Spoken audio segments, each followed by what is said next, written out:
yeah, to take any of your time I'm not worthy to, yeah, it's completely unmerited. I was asked a while ago to talk about things like graduate school, possibly REUs, and I agreed. And I thought, and after I agreed, I thought about it, and I thought, oh my God, what am I going to say? You know, I think I know the graduate school realm pretty well. I was the director for 10 years of admissions here at USF, and also handled the statistics cases, even though I don't know a lot about statistics, but at least it gives me some experience with that. The REUs is a tougher thing to know about. Not sure I know a whole lot more than you guys. Yeah, the one thing I thought, if I'd write anything, I could do a Venn diagram, and I would say, you know, like graduate admissions, there's certainly a lot of overlap between REUs and graduate admissions, and I think I would say the Venn diagram is this way, that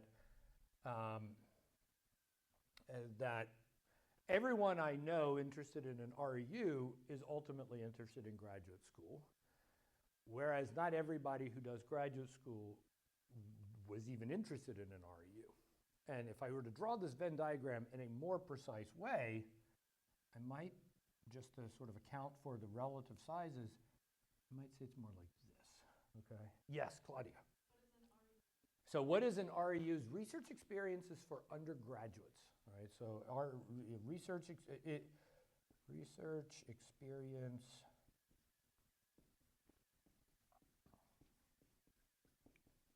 for undergraduates. That's a great question, Claudia. That should have been my lead. For somebody of my age, this is a phenomenon that's in its infancy. They were not around for a long, long time. I couldn't tell you when they first started emerging, but it's been in the fairly recent past. There are, again, the point about sort of those relative sizes is the problem with REUs is we just don't have enough of them. All right, so in graduate admissions, every state in the United States has a graduate program in mathematics, at least one, right? They may have at least one public and at least one private. You know, they at least have a master's program somewhere in the state. So, and schools like California and New York or Texas have humongously many PhD programs and master's programs. So graduate admissions is a much older venture, and something that we know a lot more about. Research experiences for undergraduates is, again, by relative standards, fairly new, and there are simply not very many of them. So I think the number one thing that I could tell you guys today is that I don't want anybody to feel paranoid about having or not having an REU. The vast majority of people in graduate school today, the vast majority of people who are mathematicians today did not do an REU. Right? So it's a great leg up in the world. It's a great plus if you can find it, okay? So there's a supply and demand problem here.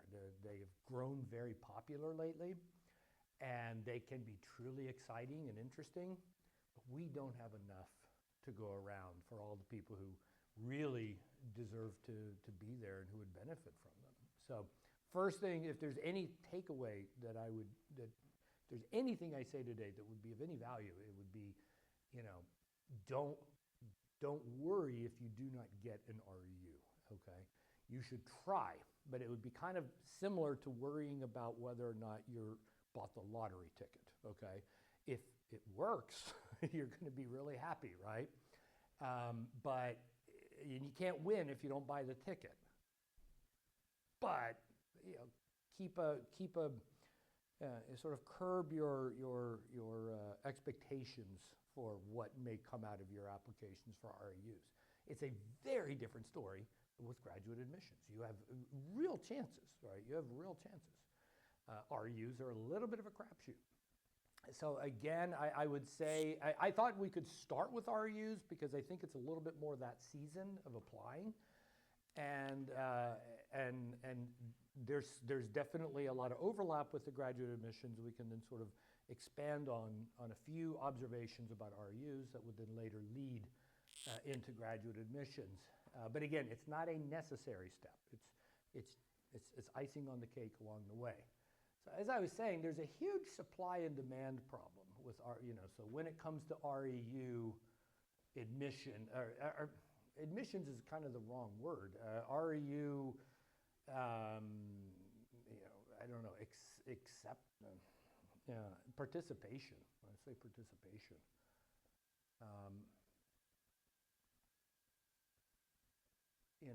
I'd say the number one, there are bottlenecks to this, and supply and demand is extremely lopsided. I've heard from a lot of students here at USF, undergraduate student body, and they almost feel like paranoid that, I don't think I'm going to get an REU. How will I ever get into graduate school? And I tell them, absolutely not in anything to do with, it's not going to in any way hinder you being accepted to a graduate program. You should apply, and I think you'll enjoy it if it works out. But again, there's a huge supply and demand problem. So that's first and foremost is something that we would need to think about before you get too caught up in that fever of REUs. REU participation is going to be impacted by this. There are other factors that, maybe as an offshoot for supply, so on the supply of things,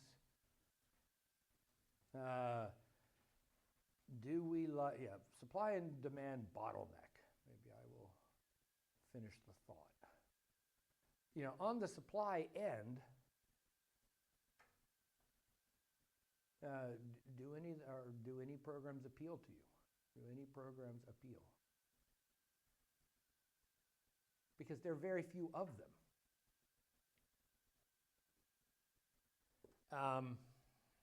If you're really gung-ho about algebra and everything you see looks like PDEs, there's going to be a problem, right? I mean, there will be something in algebra, but I just using that as an example. There's so little supply, you have to sort of take what they have available. Does that match something you're interested in? That may or may not be the case. Or maybe there's only one thing that really matches your interest level. And if there's only one thing, then that's what everybody has to compete for who has that same interest. So it's in addition to just general supply problem, you may not actually be interested in all of the programs that you see on a particular year. I think another bottleneck, and this is just an obvious one, is that you only have a certain number of opportunities to participate, right? So, so you've kind of got pacing bottlenecks.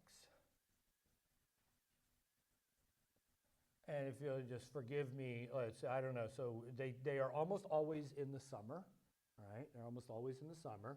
So you could be a freshman, a sophomore, a junior, or a senior. They tend to prefer, no problem. They tend to prefer somebody who does not yet have a bachelor's degree. So where is your REU going to fit? They want you to be in college because you should be an undergraduate. But you now have 3 opportunities, right? You have 3 opportunities. Let me just say, once again, that when it comes to graduate school, there are, I don't know if they use this word, there are regs. There's research experiences for graduates, okay? And there is a whole lot larger supply. They call them anything from summer schools. These are graduate workshops, much, much bigger supply. So another reason not to get too bent out of shape about, if an REU works, that's great. It's not your last opportunity for an experience like that, okay? So I just don't want anybody to worry. We nominate every year, or at least we tried, it doesn't always work. I think we're allowed to nominate 2 graduate students for various summer school programs, which are very much like an REU intended for graduate students. Sometimes it's accepted, sometimes it's not. But there's far more of these experiences for graduate students.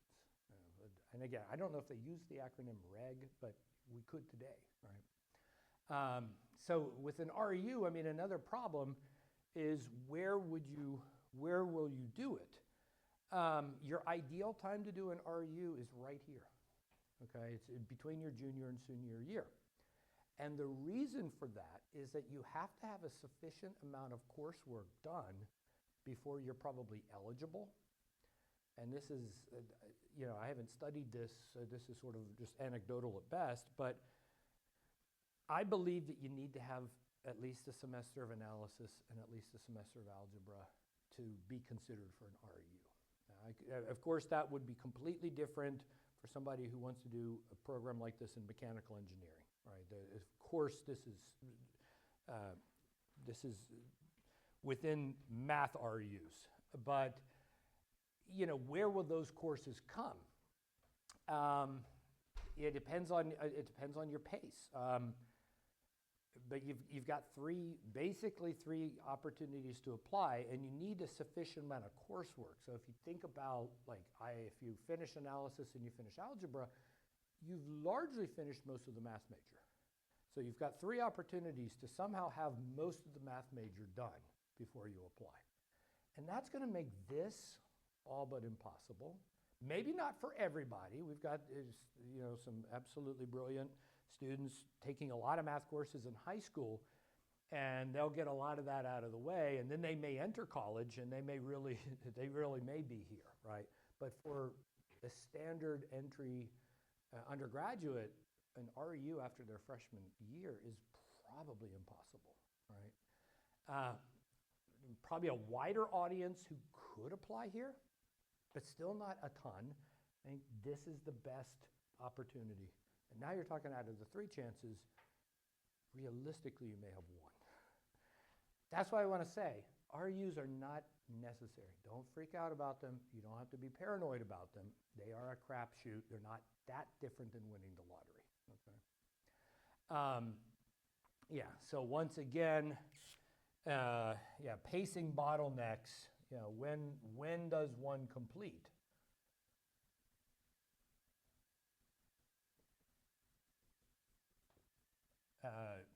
Elementary abstract, elementary abstract algebra and intermediate analysis. Let's just sort of, our local course codes, when does one have these things completed? That's going to play a big role in when you can apply to an REU. Again, nothing stopping somebody from applying without those courses, but I don't think it's realistic to be accepted. And then when it comes to, again, supply end, which programs appeal to you may also want to see some, and this is a hard thing to pull off as an undergraduate, they might want to see some experience in those programs that might go beyond coursework. Okay, so do you have any local research experience that might be relevant to one of those programs, related to a program? Let me just say a desired program.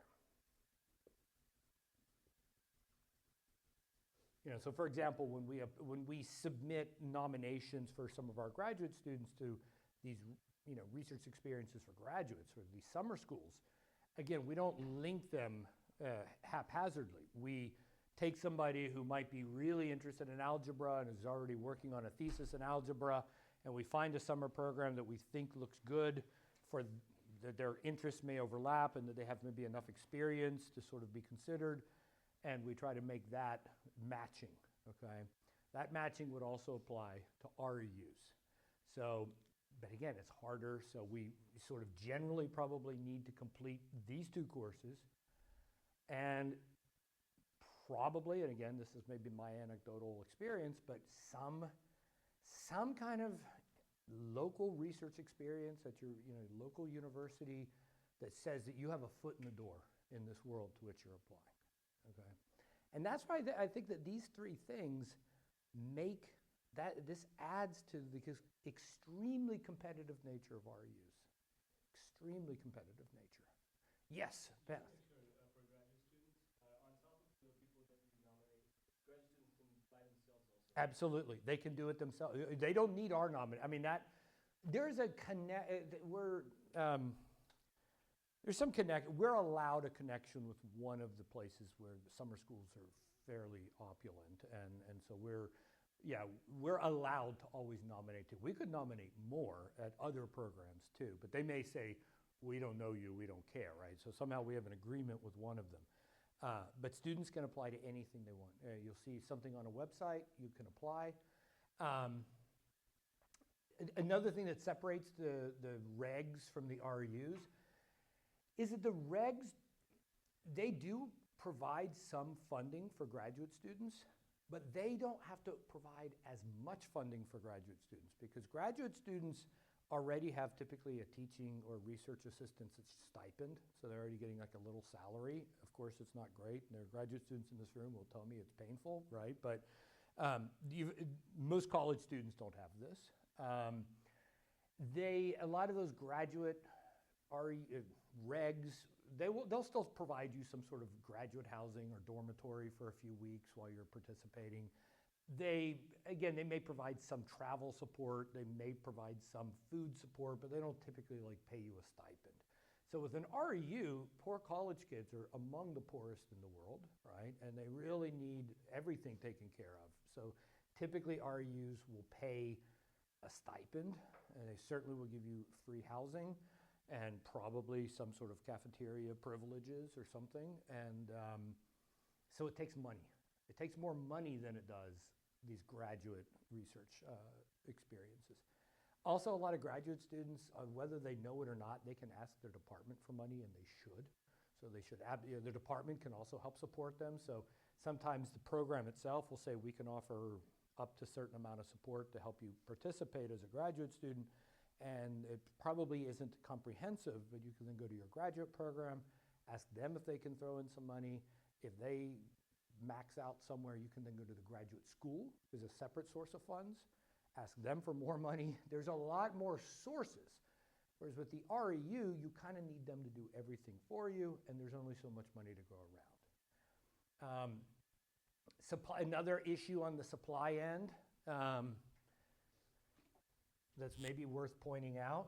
I'm just sort of thinking of, as things occur to me, I'm just sort of thinking of things. But on the supply end, yeah, some REUs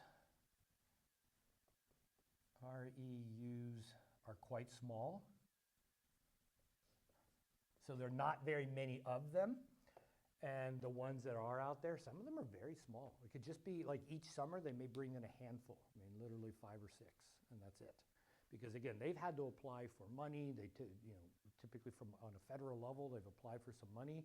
Of course, money is not falling out of trees, so they apply for what they can. And they'll 100% support you, but what if they only have 5 openings or so? So it's really, really tight. I've seen REUs that can be quite big. Maybe there's 30 or 40 participants. I mean, they tend to be at very famous schools, though. So again, it's going to be pretty competitive.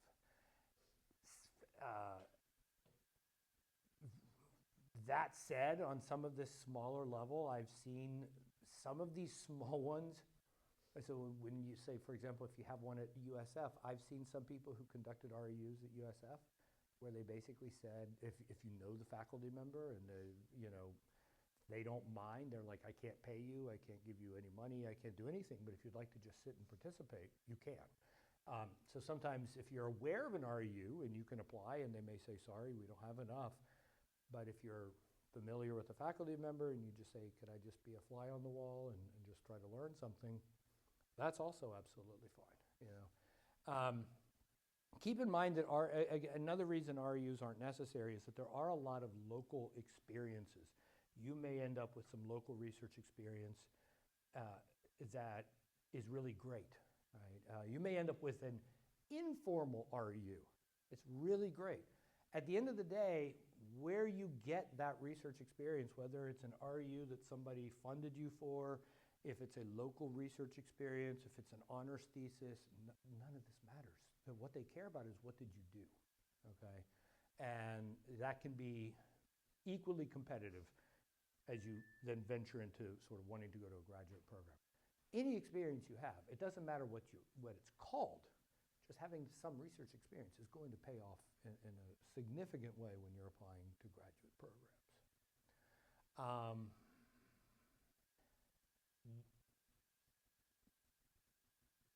Most of what I've just told you is purely anecdotal. I've known a handful of people who were able to participate in REUs, and everything I've just said, I learned from them, basically. And I'll learn more because I know there are some people applying right now, and in a few months, maybe we'll find out some more about that. And if I ever give this talk again, maybe I'll have another bullet point. But a lot of this is sort of through the grapevine, and I hope that as time unfolds, maybe in 10 more years, you're going to see a lot more REU availability and a better match between the supply and the demand. But I don't have a whole lot more. I had nothing prepared to say about this, but I mean, it could be more interesting to know your questions, and maybe I can't answer them. Maybe somebody here can answer. Is anybody have thoughts or questions? Or yes, Colin. So let's just suppose that, like, I'm a junior. Uh-huh. I don't have analysis right now. Right. The algebra part. You've got algebra, okay. But let's say, well, I wait another summer. I do my senior year. I have everything done. But maybe I decide I want to stay for another summer. Is that something that I don't believe that would hurt you. So that I believe this is sort of this canonical 4-year approach, and I know that honestly that doesn't match us anymore. People come in with AP credits and all, I'm this by year and that by credit. I don't think they look at any of that. So if you stayed an extra year, as long as you don't have an undergraduate degree, I think that's one of the critical parts. There may be some exceptions to that rule. And I don't think anybody's going to look at the calendar and say, what year did you start? They don't know how many credits you came in with. They don't look at any of these details. Now, if you've been in college for 12 years, it could be a problem, right? So they're like, yeah, hasn't he been here for a while? That could be a problem. But no, anything plus minus border issues, no. It would, to my knowledge, it wouldn't hurt you at all. Yeah, Jaden. What are your thoughts on going for a master's and then a PhD program versus straight? Yeah, so that's where I do have definitely a lot, so if we venture outside of what I'm trying to emphasize is a very small bubble, right? A very small bubble into this much broader land of, post-REU, post-undergraduate experience into graduate program. That's where I know definitely a lot more stuff. Jaden, let me just sort of take note of that question. I'll stick with REUs for as long as we have questions, because again, keep in mind, I view it as a very small part of the process and totally unnecessary. Yes, Aditya. So, an undergraduate, I don't have any research experience. Maybe in grad school, am I able to do that? Right. That's where, again, I think of, real bottlenecks to the RU participation is that I think it's very hard for somebody to come and I think it's very hard to fit exactly this envelope where you're sort of on a good pace to finish these analysis and algebras and maybe have some foot in the world of research. I think it applies to very few people. And that's why I think the regs are much more robust, because by then there are lots of people have had some kind of, first of all, they've got a lot of coursework, right? So their working vocabulary of mathematics is far broader.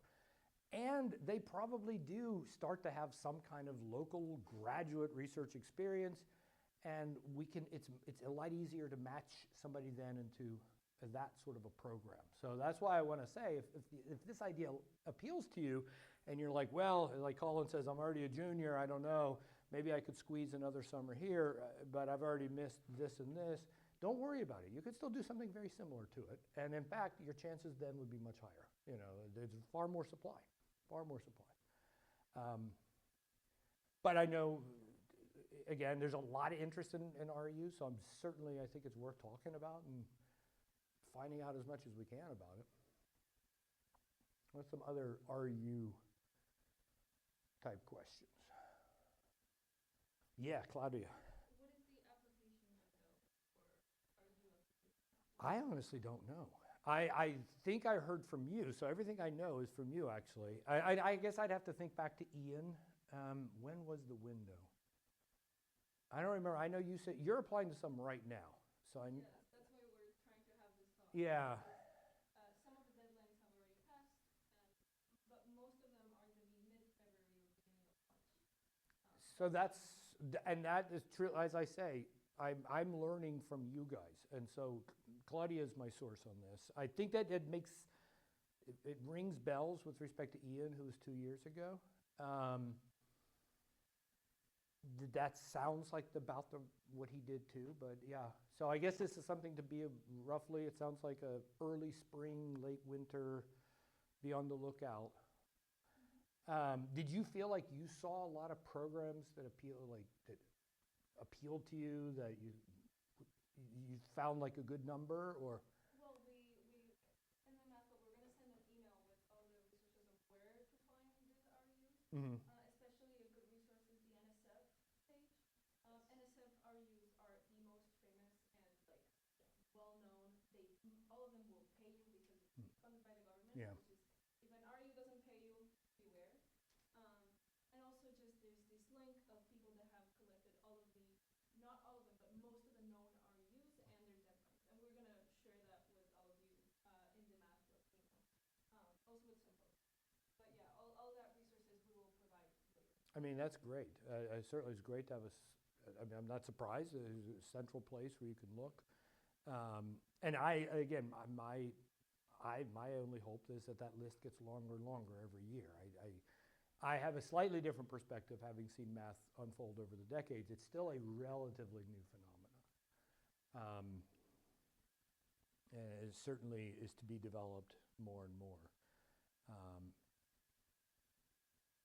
Other questions or comments? Andrew.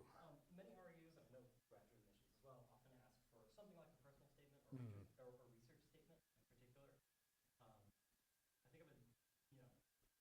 what does a good research statement look like? What does a good personal statement look like? How are they? Yeah, that's an incredible question, and I think it's probably one of the most important that we can ask right now. And that again, that's definitely beyond an REU. It's going to be similar. If you apply to an REU, I haven't seen what an application looks like, but my guess is that they do have these personal statements. You're expected to maybe talk about some research experience.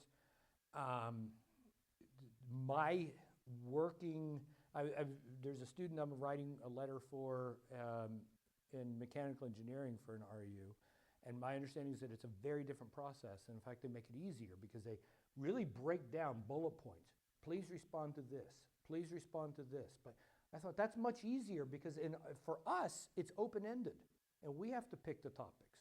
It's a very hard thing to write. Yes? For last summer, I applied to a ton. Mm-hmm. And for most of those, it's a lot. There's a few that are like bullet points, but a lot of them are quite open-ended. Just quite open-ended. At least for math. I think Yeah. probably because they're smaller programs. They're smaller programs. And so they sort of are like, we'll do it just like our grad program. Yeah, So it's absolutely true. It's part of our culture in math.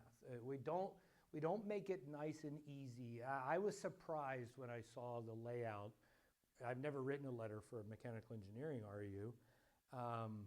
I was surprised. I was very surprised by the layout. I thought it was much easier than what we have.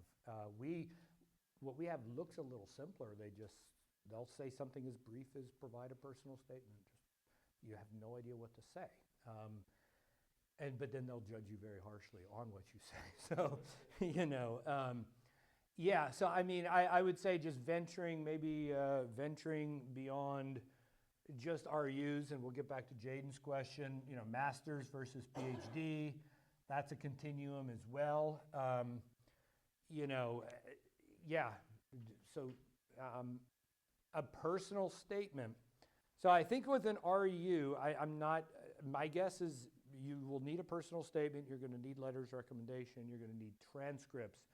And that personal statement probably should talk some about this research experience related to the program that you're interested in.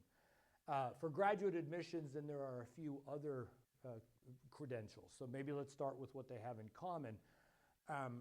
Your letters of recommendation are going to be incredibly important. If Terrence Tao says, I want you to take this person and put them in your REU or graduate program, you could just skip all of this. It won't matter. They're going to take you, okay? Most of us don't have access to letters from Fields medalists.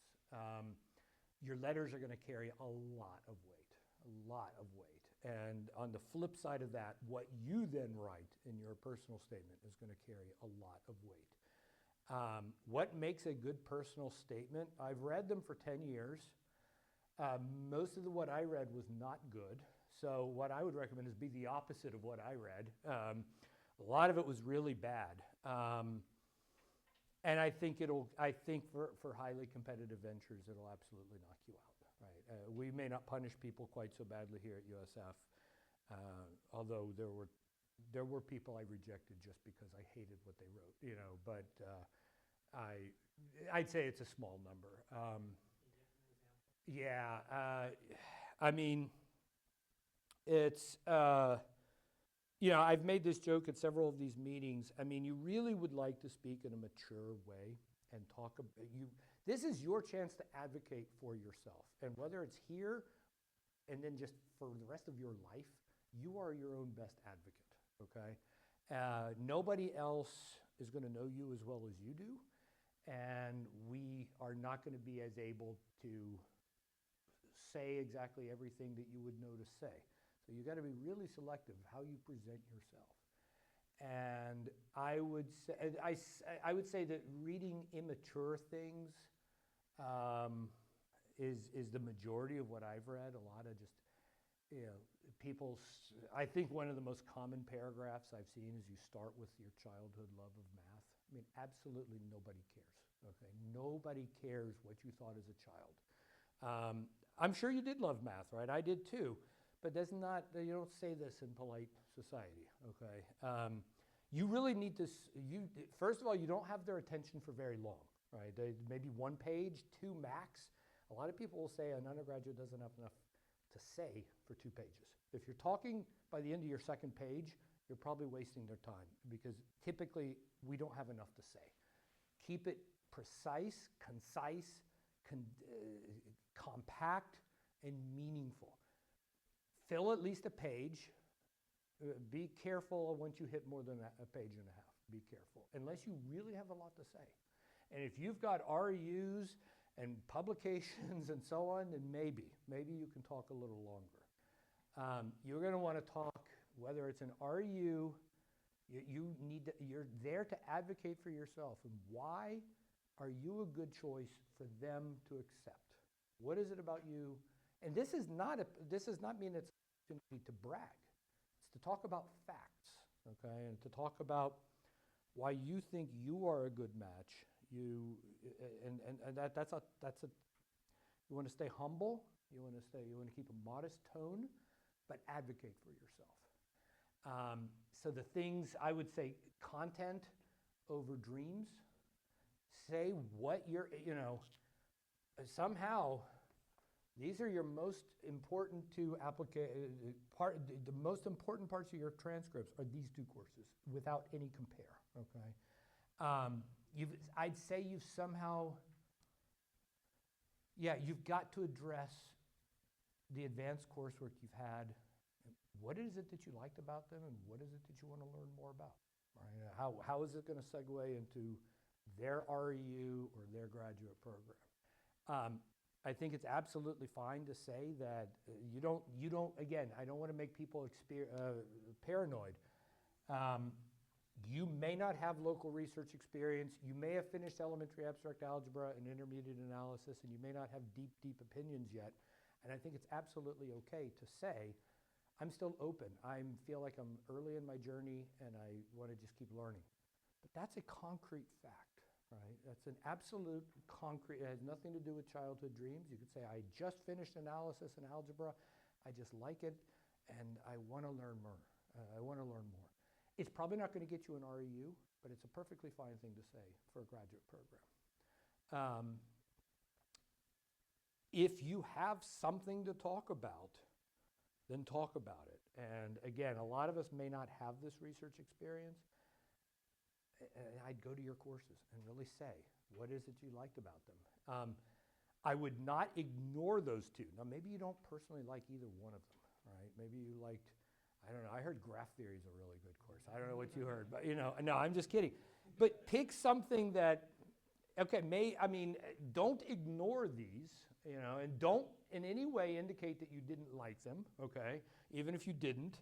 But pick some of your 4,000 level proof-based coursework and really talk about it, and why did you like it? What was your favorite proof? What was your favorite proof? Why did you like it? Why do you think that would, what makes you want to then go to another program and learn more about that topic, I'd stick with content and notice that you're going to have to do a little framing. You talk about who you are, when you expect to graduate, so on. You got a little framing on it, but your statement will write itself very fast. It's not going to be hard to come up with stuff. It's going to be hard to limit it and restrict it and say, you know what, this is probably not relevant. Maybe I'll cut this out. It's really rather about, I need to find room for the things I want to say. They will not read a second page unless they really love the first one. And I speak from experience. They will not read the second page. If you don't sell them on that first one, they'll stop.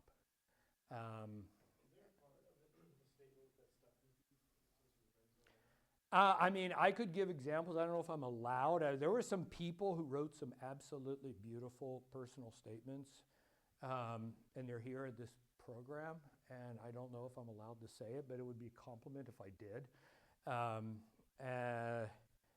There is somebody here, and maybe I'll just leave it at that, who's a graduate student who wrote some, I thought, I told Imrat this, or was it or maybe it was Emily, or maybe it was Freddie, I don't remember which, but it was, as soon as I read his personal statement, I said, we're taking him. We want this guy, right? Absolutely had the you were reading the thoughts of a mathematician. You were reading, this is somebody who is so beyond their years, and not in age-wise, but just maturity. And then I read the same person's letters of recommendations, and that's exactly what the people said. They said he's different. He's on a different level. He comes to this with far more maturity than you would expect to see for a person of this, of this experience level. He's beyond his years in experience. I think he would let me say it. I'll tell you somebody who really strikes me this way is Ian Mulrennan. Some of you know him. Ian is somehow just, when I talked to him, I felt like I was talking to a postdoc, right? I don't know where he gets it, right? I don't know where he gets it. But when you can convey something like that, they're going to jump on it, right? That you, and again, look, here's an example of somebody who wasn't that way, okay? So it's not that we all have to be that way, but yeah, when you can talk with some authority, not bravado, but authority. Ian's one of the most humble people I know. True, not didactic authority, but you really kind of own what you say. I think when you do that, it doesn't even matter what you say. If you own it with that kind of maturity, they're gonna love it. They're gonna eat it up. And again, that can be different for different people, depending on what your interests are. You just stand out from a crowd, because this is a big stack of applications that they're reading. How are you going to stand out? It won't be with flashy things. It'll be more with a maturity and sort of great self-advocacy. That's hard, boy, that's a hard thing to, that's like capturing lightning in a bottle. I don't exactly know a formula for how you do it, but some people have it. And there's somebody in our graduate program, I would venture to say, was the best personal statement I've read in 10 years. And I was sold. I didn't even see the transcripts yet. I was already sold. I did. I mean, of course, I checked everything, and we talked about it on the committee. But yeah, so take what you say extremely seriously. I don't know what you want to say, but whatever you say it well, and take it seriously.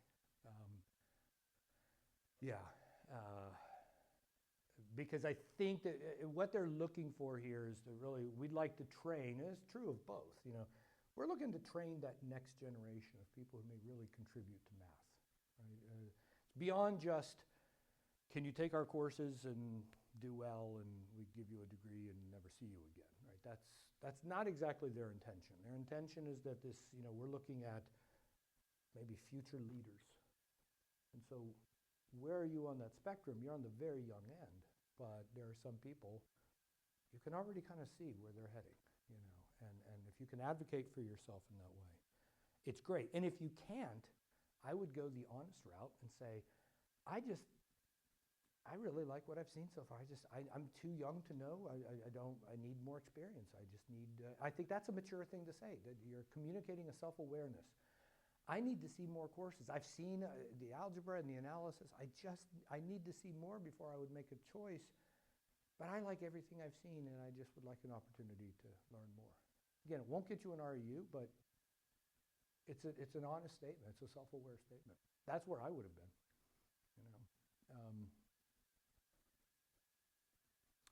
Jaden had asked about master's versus PhD. There is no difference in terms of an experience. There's a big difference in terms of the funding support. So typically, master's programs do not offer you nearly as much money as PhD programs. And that, it may not be true of every school, but it's true of a lot of schools that I've been aware of over my career. So if you do the master's, you may, and if you need a TA, the sort of the default may be that it's just a smaller figure. And unfortunately, TA support is not that generous to begin with. So but in terms of a program and what you're prepared for, I mean, you're gonna absolutely do the exact same thing as anybody who signed up for the PhD. You're gonna have the same life for 2.5 years. The question is, is this a terminal degree for you that you always intended to just stop there, versus somebody who intended to continue? But there's nothing forcing any particular path. So I've known a lot of people who said, I think I'm only interested in committing to a master's right now, and they stayed for a PhD, and there were a lot of people who signed up for the PhD and left with their master's. It absolutely all works the same. There's no issue. The one issue I think that makes a big difference is the funding. There's a sense in which maybe it's a little harder to get PhD admission than it is to get master's admission. I don't know that that's one of the more major factors, though. I mean, I think they're on par. I'd say what's more important about what's hard and what's not hard is that there are a lot of universities who will only take you if they can support you. And therefore, you have to be, it's not just, am I good enough for admission? You have to simultaneously be good enough to be funded. And that makes it a lot more competitive. And they take the people they can afford, and after they've run out of their money, everyone else is rejected, right? That's not true of a lot of state schools, where they know that there are people who have other funding sources. They may be funding their own degree. They may, sometimes they may have a government scholarship. It could be from this country. It could be from a home country. You tend to see public schools being a little bit more friendly to admission without necessarily funding.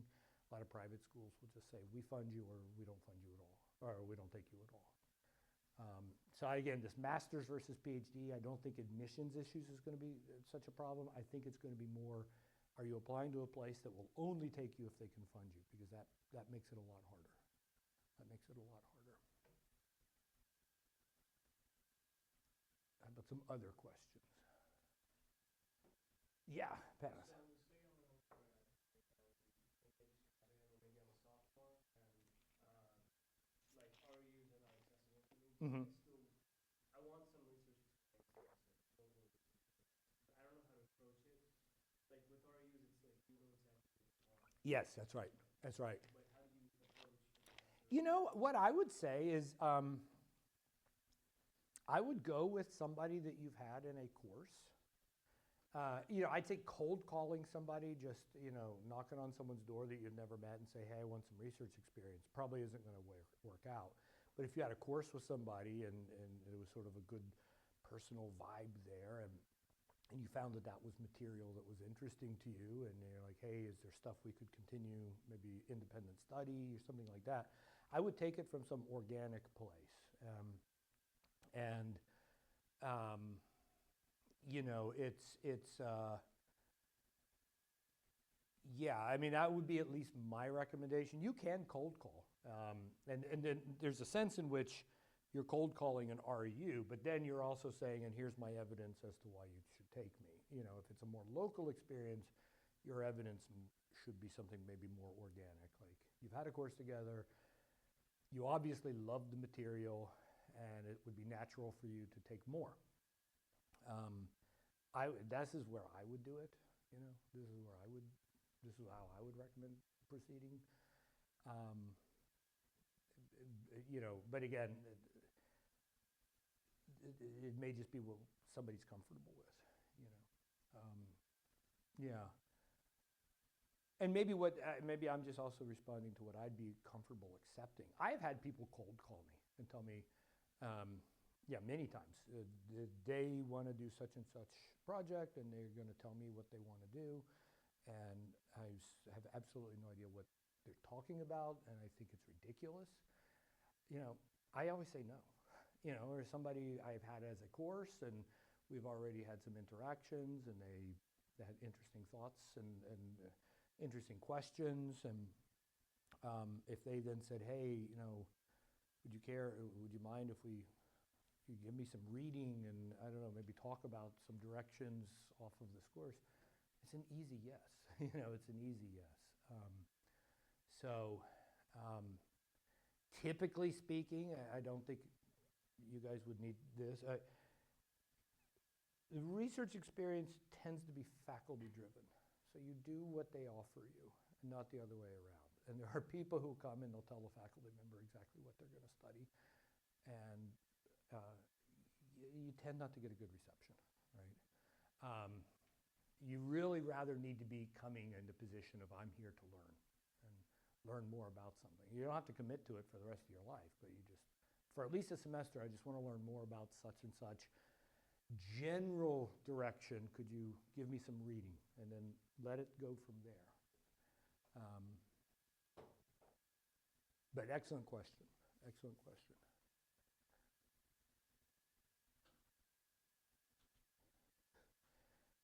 Yeah, some of the cold calls that I got, I genuinely wondered about the mental well-being of the person.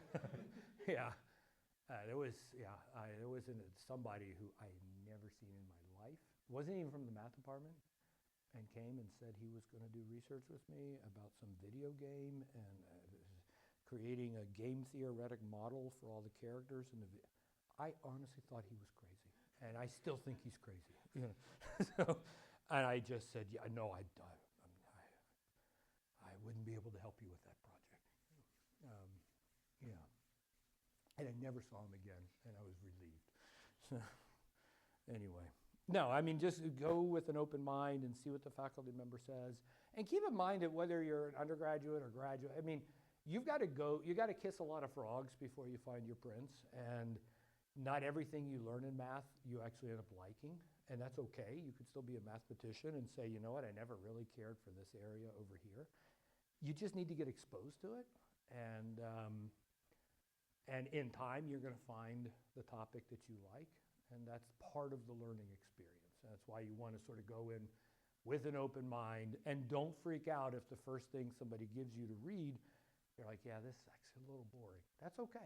You're getting experience. You're learning something that is going to be part of your arsenal going forward.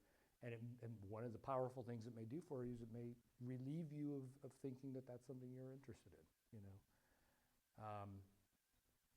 One of the greatest things I learned when I took algebraic topology is that I will never be an algebraic topologist.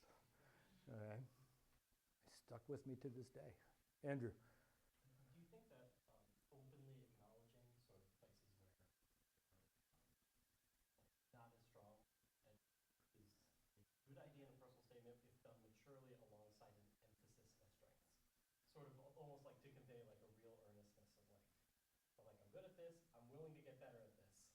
Yeah, but I think it's morally great. Now, the question is, do you have enough real estate to devote space to things that you may not be good at? Or are they better left unsaid, you know? So I would say write down the things that you could say that are positive and see how much space that takes up, and be aware of your, you know, the danger when you enter a second page, how many readers you have kept. And if you feel like you have space and you want to say something that you feel is genuinely earnest, like I said, I could say that algebraic topology, I just didn't have the intuition for it, and by gosh, I really want it. I'm gonna take more courses because I feel like I really need to know this. I think you could make a case. I don't know if that's the strong, you know. Yeah, I might maybe, yeah, emphasize the positives before going that route, you know. But I understand morally what you're saying, and I think it would be endearing, you know. But again, your space is going to get eaten up very fast. You also mentioned to me before in conversation that you can say, oh, hey, I don't like topology, and then you might get your paper read by a topologist because Yes, one of his. it could. You don't want to. You don't know who's on that admissions committee, and tends to be a motley assembly of people. And you know, again, I think most of us, you know, I mean, I bring combinatorics to my reading, and I have to do my best with somebody who wants to specialize in PDEs. And I think I keep an open mind that I myself don't know much about PDEs. In fact, I don't know anything about them. But I'm looking to see if this is a really good candidate, looking at what experiences they're talking about, and you know, what courses, you know, what are they interested in doing when they get to USF. And I feel like I can recognize that. And the other people who read it, there could be somebody in algebra, somebody in topology. And so you want to stay away from the negatives just because you don't know who's reading it. And again, I think some of us would keep a pretty open mind, but so yeah, there are people who want to stack the deck. So they're on the admissions committee wanting to, you know, bring everybody in who's going to work with them, right? As soon as you say Brendan Nagle doesn't feel like he has much talent for algebraic topology, if somebody's there to stack the deck, they're going to put a big X right there, you know. Even if you could have been a great number theorist, right? They don't care. They want to stack the deck. like with that like Curie dragons. Yes, Very, yeah. that's right. That's right. So just be cautious. Just be cautious. You want to be strategic here. Yeah. Other questions? Yeah, Panos. So this question kind of applies to grad students as well as undergrad. Since we're talking about local research experience, there are cases where you talk to a couple of professors and you get into a good sort of professional relationship, and you realize with one of them, it's the sort of thing that you're doing is very genuine, and you really like what you're doing. Whereas the other person, you're doing it because you know it's good for grad. Right. You're doing it because you know it's going to get to where you want to go. How would you what would you recommend you do in a situation like that, where you have like a genuine interest, but there's also someone that maybe is just a better better connected person. So who do you pick? You know, that's a great question. You know, I'd say it's a good problem to have when you have multiple opportunities. A lot of us may be lucky to get one. You know, there's always that knowledge that, you know, whatever you're doing right now doesn't have to be for the rest of your life. So there's going to be merit if you think that working in an area that you think could help get you a leg up, knowing that you're going to change areas. I don't think there's anything wrong with that. I wouldn't like sell my soul to do it, you know. So I mean, if it's really,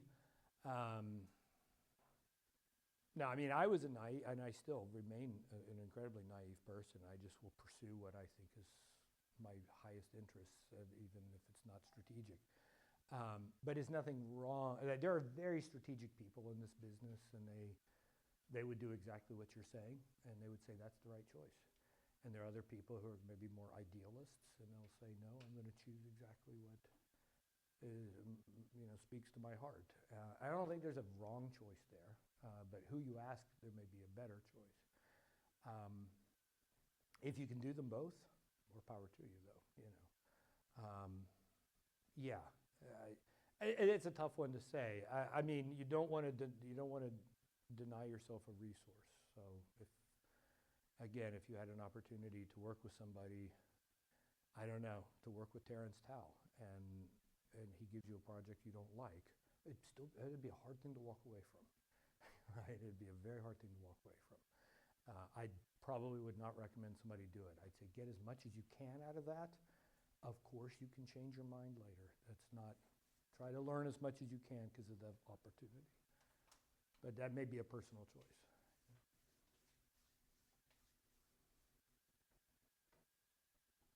Other questions? Yes, sir. How should students in like the junior, senior range go about getting letters of recommendations from their professors? Yeah, that's a great question. So, I mean, I would say it is absolutely the junior, senior range. You really want to look at letters that are a minimum of at the 3,000 level. Anything before then is maybe not proof-based enough to I've seen letters from calculus instructors, but again, they don't carry a whole lot of weight, or they don't carry maybe any weight. And again, think about knowing that these are some of your best representations of, your experience writing proofs. You, as a default, I think, go with people that you feel like you had a good relationship with, but go with people who taught you something that's very proof-oriented. And try not to avoid letters from, get at least one of these. Get at least one of these. Again, if you did personal research with Terrence Tao, your letters are covered, okay? But for the standard person, I would try to get a letter here. Topology could be a good substitute. Topology is probably one of the next most foundational. And then, if you're somebody who actually, like an Ian was very combinatorially oriented, and so, yeah, he had letters from me and Theo Mola. He had, I think, a letter from a graduate algebra course he took. So you want to go with your good standard canons, and then if you're somebody who does know a possible direction for yourself and you've taken a course in there, maybe a letter from that course too. And that would certainly be a good gamut of letters. See, Jaden, looked like you started to have a hand. Yeah. Would like a W or like a late withdrawal from a course have any weight on your admission? I don't. Like why you had to drop it? At least just speaking from our experience, none whatsoever. It's, we are not, it would be wrong for us to make any sort of judgments on, there are a lot of medical withdrawals that are necessary. There are work-related withdrawals that are necessary, financial reasons that may be necessary. We absolutely, you'll look to see, did that person take the course later, if it's one of those courses that they have to have, I would say as a general rule, if somebody I remember seeing transcripts where somebody had W's just almost every semester of their experience. I mean, that could maybe start to dampen enthusiasm. Again, you can't hold it against somebody, but a few, not an issue at all. If again, there was somebody I remember, really smart person. This is a long time ago, way before you guys were here. I remember really smart person, lots of W's. When not a W, an A. A very smart person. And he did come to the program. He didn't finish. Right? So, I mean, again, you started to worry, like, does this person have, like, commitment issues? Are they going to follow through? That would be the reason you'd be a little afraid if you saw lots and lots of W's. Again, you can't judge anyone. You don't know what those reasons were. And as long as there weren't, like, tons of them, you wouldn't care at all. But if you started to say, like, I wonder, does this person have, like, follow-through issues? Because, again, we would like, you don't have to stay for a PhD, but it would be great. Our goal is we'd love to take somebody, have them be successful, finish a master's. If they don't want to do more, that's fine. That's absolutely, finish a degree, you become one of our graduates, so we want them to succeed. And so if there's some doubt, like, will they really follow through? Will they quit halfway through? That can sometimes be an issue, but not on a, there's no legal rule about how to view those. And if there's not too many, then nobody's going to talk about it, at least just speaking for us. Other questions? I don't know. It's 3:04. I don't know how much time we have. One thing I would just point out, usually I will say something about standardized tests. My understanding is that USF has just removed the general GRE as an admissions requirement. That's something that often people will ask about, is the role of these tests. General GRE has definitely in the last handful of years since COVID fallen a bit out of favor. A lot of people suspended it during COVID because of, public, the spacing issues, and they didn't really bring it back. And so I don't know exactly when that rule will go into effect for USF. It may be immediate. It may be just immediate. It's no longer required. They're putting in their language highly recommended. And I think that's the same language as UF. We did some research on the state of Florida, and I'd say the majority of them either required or recommended it. But that's a development that you may also be wondering about, that some graduate programs are no longer requiring it. It is an expensive exam. That said, if you have a high score on the GRE, it is going to help you. So, I remember hearing some really strong graduates of ours, undergraduate bachelor students, say they kind of wish that they had taken it. They're like, at the time I didn't want to do it. Nobody made me, so I'm not going to. And then later they're like, I kind of wish I had done it, because I think I would have done well, and it would have been another credential. If you're applying to extremely prestigious programs, they're going to require you take the GRE subject, and that's a very serious exam. So take that. I mean, if you're looking to apply anywhere that requires a GRE subject, study for it. Study for it. Do not take that exam lightly. It's a hard exam. I, of course, haven't seen it in a long time, but that's an exam that lots of people just bomb, and they can be really smart and fully completing a math degree, and they bomb it. So if somebody says they want to see the GRE subject, take that one really seriously. If they say, GRE general, it's kind of like an SAT. Last I saw, I haven't seen it in a million years, but I mean,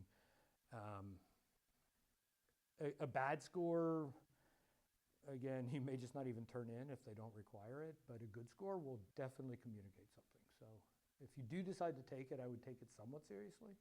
But if you decide to take the subject example, you've got to take it seriously.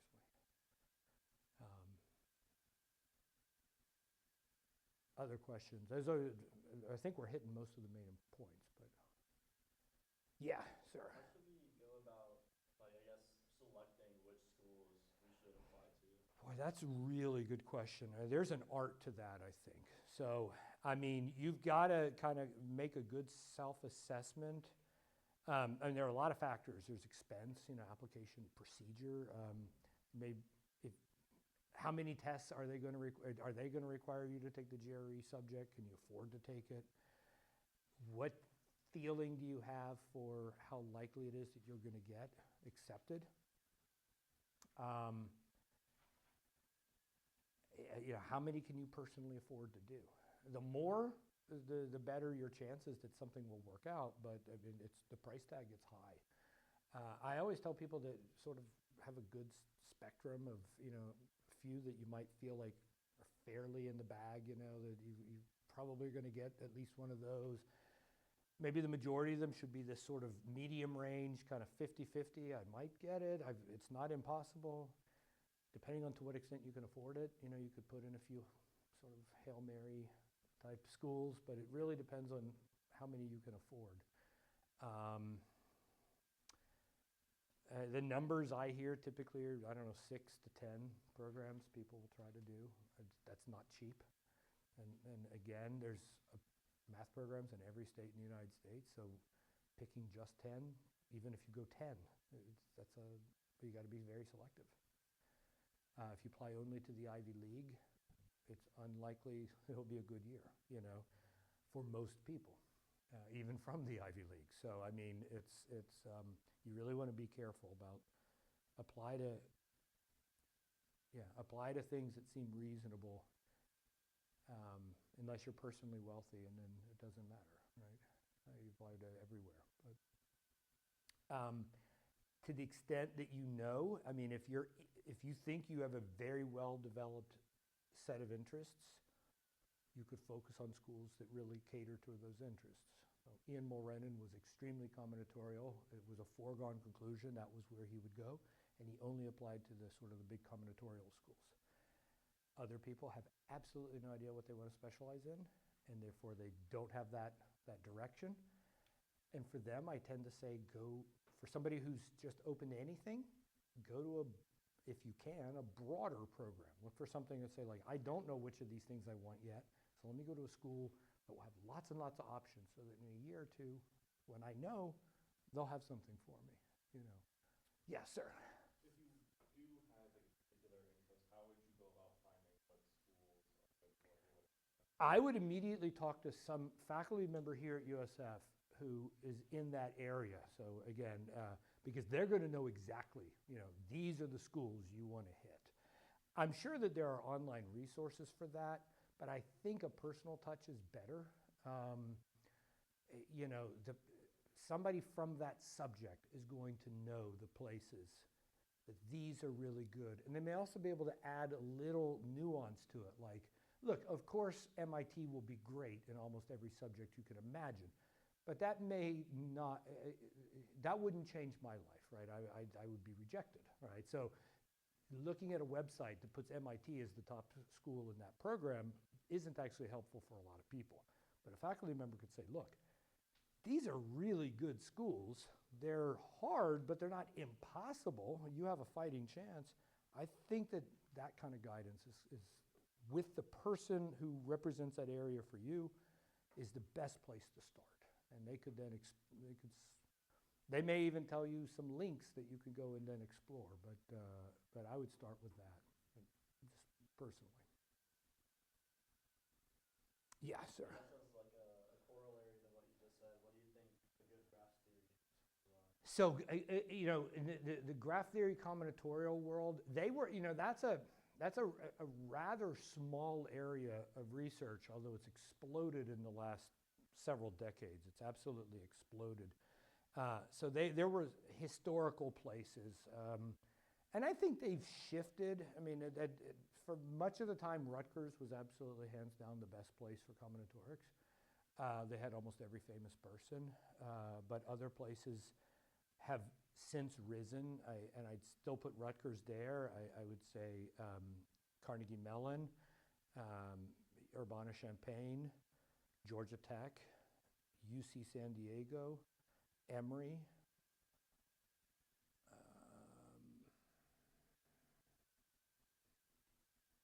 These were places that had multiple people on faculty working in combinatorics, and that was unusual because a lot of programs had 0 people working in combinatorics. Strictly speaking, not to toot our own horn, but the fact that Theo Amola and I are both here is already much better than a lot of schools have, right? Us notwithstanding, right? A lot of people had 0 combinatorics on faculty. So I would say combinatorics is a very nuanced area. You're not talking, there's not 50 programs in combinatorics. There's a pockets of sort of a lot of strength, and they might have 3, 4 combinatorics. That's a big deal. Rutgers had, I don't know, 8 or 9 at one time, That's just unheard of in the United States. But if you're looking at something like an analysis or something that's so foundational, then you're talking what part of analysis am I interested in? Because that's so broad, and every school in the country has analysts, and so the question then becomes, well, what type of analysis would you be interested in? So that you can, because otherwise you can't narrow the field. Everybody has analysis. Everybody has algebra. To narrow the field, you'd have to know kind of what areas of algebra or analysis that you want. Or you'd want to go super broad and just say, I'll figure it out when I get there, but they've got a lot of stuff, and I'm sure one of them will work out. Right?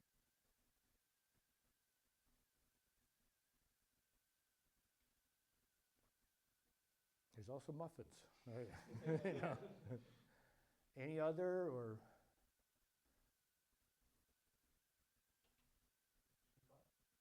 Or not, but no. Yeah, you guys are great. Always feel free. Send me an email, knock on my door. I don't want to do admissions anymore, but I'm happy to help. Share whatever it is that I know. So anyway, anytime, truly, guys.